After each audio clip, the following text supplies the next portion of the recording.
एक लक्षात ठेवा, मला TRPची गरज नाही.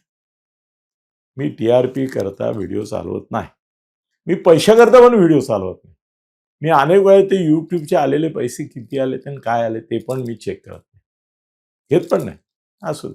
कधी कोणाला द्यायचे झाले, कोणाला मदत करायची झाली आणि करतो मी. कितीतरी YouTubeवाल्यांना मदत करतो मी.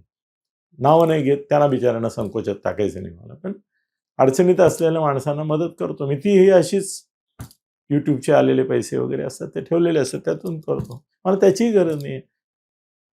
तुम्हाला सांगू का, माझी एक पॉलिसी आहे. ती फार थोड्या लोकांना अक्कल असते आणि कळते.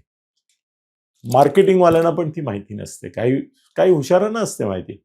पण मी जेव्हापासून पत्रकारितेत आलो, तेव्हापासून मला हे माहिती आहे, की आपला एक टार्गेटेड विशिष्ट लक्ष, क्षला य असा ऑडियन्स, फॉलोइंग, वेल विशर्स, सपोर्टर्स आणि अशी एक लॉबी पाहिजे. आणि तुम्हाला आश्चर्य वाटेल की मी सोबतमध्ये लिहित होतो त्यावेळेला सोबतचे त्या काळामध्ये मी नवीन होतो, नव्यानेच हे सगळा उद्योग करत होतो. तेव्हा मला पैसे नसतील तर पैसे लोकांकडून घेऊन मी दर आठवड्याला सोबतच्या 100 कॉपी घेत होतो. तुम्ही विचारा, मंत्रालयामधले जुने लोक आहेत ना किंवा पेपरवाले आहेत ना, त्यांना विचारा तुम्ही, किंवा जुन्या लोकांना कुठल्याला विचारा, ते म्हणा हो अनिलजी दर आठवड्याला सोबतच्या 100 कॉपी विकत स्वतः घ्यायचे आणि मंत्रालयात वाटायचे. प्रेस रूममध्ये पण, प्रेस रूमचे पण आपले जुने बुजुर्ग पत्रकार तुम्हाला सांगतील की हो अनिल असं करायचा. त्याच्या पुढे लक्षात, पण तुमच्या एक लक्षात घ्या, सोबत घेऊन त्यावेळेला सोबत हा गावाबेऱ्यांचा पेपर, हा संघवाल्यांचा पेपर होता, एका ब्राह्मणाचा पेपर होता. त्यामुळे बहुजन समाजाचे मंत्री वगैरे काय वाचायला जाण्याची शक्यता नव्हती. पण माझी इच्छा होती की त्यांनी माझं टेहळणी आणि भेटीगाठी ही जी 2 सदर असायची, जो 4-4, 6-6 पानं असायची, जुन्या लोकांना आठवत असेल, ती त्यांनी पाहिली पाहिजेत, जमलं तर वाचली पाहिजेत. तर मी सोबतच्या कॉपी घेऊन जायचो. मी माझे पॉलिटिकल लेख, त्यावेळेला मी विवेक हे संघाचं साप्ताहिक त्यातही लिहित होतो, मनोहर हे कमर्शियल साप्ताहिक तिथेही लिहित होतो, श्री हे आमच्या त्या रसिकलाल भुट्टाचं साप्ताहिक तिथे मी कमर्शियल प्रोफेशनल लिहित होतो, लोकप्रभा कमर्शियल प्रोफेशनल लिहित होतो, प्रभंजन परी नारायण आठवलेचं एक वैचारिक, एक करमणूक प्रधान तिथेही लिहित होतो. किती आणखीन एक विडीकडी नावाचं नाशिकला निघायचं, सारडांचा पेपर होता आमचा, देशदूतचा संपादक होता नंतर तो शशिकांत टेमी महाविद्यालय, तो त्याचा संपादक होता. त्या विडीकडीत सुद्धा लिहायचो, पुण्याला संध्याकाळमध्ये पण लिहायचो. आणि मी काय केलं होतं की एक 50-100 कॉपी आपण कुणी मित्राला सांगायचं की तू मला या एवढ्या कॉपींचे पैसे दे, आणि त्या 100 कॉपी त्या लोकांना वाटायच्या. IAS ऑफिसर्स महत्वाचे, IPS ऑफिसर, मंत्री, त्यांचे PA, काही आमदार, काही खासदार.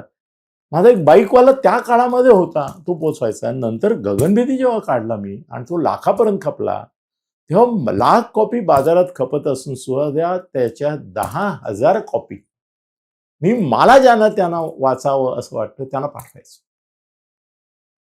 हे प्रयोग कुणी केले नाही. नंतर माझ्यानंतर काही माझ्या अनुकरणातून ज्यांनी पत्रकारिता केली त्यातल्या काही लोकांनी केलं की त्यांनी पण असे 5,000-10,000 पाठवले. आज आम्ही एक मुंबई मित्र नावाचा, आमच्या अभिजित राणे नावाचा मित्र आहे, त्याचा एक दैनिक चालवतो. माझं घोस्ट रायटिंग हा प्रचंड मोठा व्यवसाय आहे. आजही आमच्याकडे पहिल्यांदा खूप माणसं होती जी घोस्ट रायटिंग करायची आणि ते मजकूर आम्ही दैनिकांना पुरवायचो. किंवा अभिजित राणेंचं मुंबई मित्र, त्यांची 8 पानापैकी 6 पानं तेव्हाही तयार करून द्यायचो, आजही तयार करून देतो, उद्या तयार करून देणार. हेडलाईन पासून, एडिटोरियल पासून, बातम्यांपासून सगळं आमचे लोक तयार करायचे. आता 15-20 लोकांची मला गरज पडत नाही याच्यासाठी. आता ChatGPT आहे, पुष्कळ ॲप्स आहेत, त्यांच्या मदतीने आम्ही 6 पानं तयार रोज करतो. आणि त्या पेपरमध्ये मी लिहिताना त्यांना, म्हणजे त्यांच्या ब्युरोशी कोऑपरेट करताना आमच्या ब्युरोचं, त्यांना अट अशी घातली होती की तुम्ही किमान 5,000 मी सांगतो या लोकांना मुंबईमध्ये अंक फुकट पाठवला पाहिजे. आणि रोज मुंबई मित्रचे बाईक तुम्ही चेक करा, कुठल्याही पोलीस स्टेशनला तुम्हाला 9च्या आत मुंबई मित्रचे अंक भेटतील. आमचा हिंदी पण पेपर आहे, वृत्तमित्र ट्रान्सलेटेड आहे. 9च्या आत तुम्हाला प्रत्येक पोलीस स्टेशनला 10 कॉपी दिसतील, मंत्रालयामध्ये 500 कॉपी दिसतील, सर्व मंत्र्यांच्या बंगल्यावर 5-5, 10-10 कॉपी दिसतील मुंबई मित्राच्या. हे नेटवर्क आहे, त्यामुळे तो पाहायला जातो अंक. आजही माझ्याकडे एक प्रोफेशनल एजन्सी आहे, त्यांना मी काम दिलेलं आहे की त्यांनी, मी सांगतो ते आमदार, खासदार, काही नगरसेवक, काही महापौर, काही IAS, काही IPS, काही पदाधिकारी वेगवेगळ्या पक्षांचे, असे काही 5 मध्ये 10 केली होती, आता त्यांनी रेट वाढवले म्हणून 5 केले. 5,000 लोकांना माझे व्हिडिओ सगळे शॉर्ट, मोठे छोटे सगळे गेले पाहिजे, ते जातात. त्यामुळे आय एम हॅपी की महाराष्ट्रामध्ये हुजहू म्हणता येईल किंवा VIP म्हणता येईल किंवा दोज हू मॅटर म्हणता येईल किंवा those who our opinion makers, त्यांच्यापर्यंत मी पोहोचतो. So I am happy.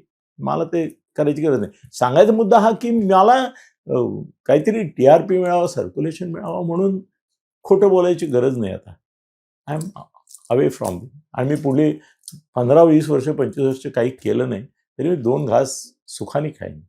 मर्यादित जीवन जगेन, पण सुखाने खाईन. मला आता कमवायची सुद्धा गरज नाही. त्यामुळे तुका म्हणे आता उरलो उपकारापुरता, तसं तुका म्हणे आता उरलो पत्रकारितेपुरता, अशी माझी अवस्था आहे. दुर्मिळ आहे अशी अवस्था, सेवा करण्यासारखी काही लोकांना, पण आहे.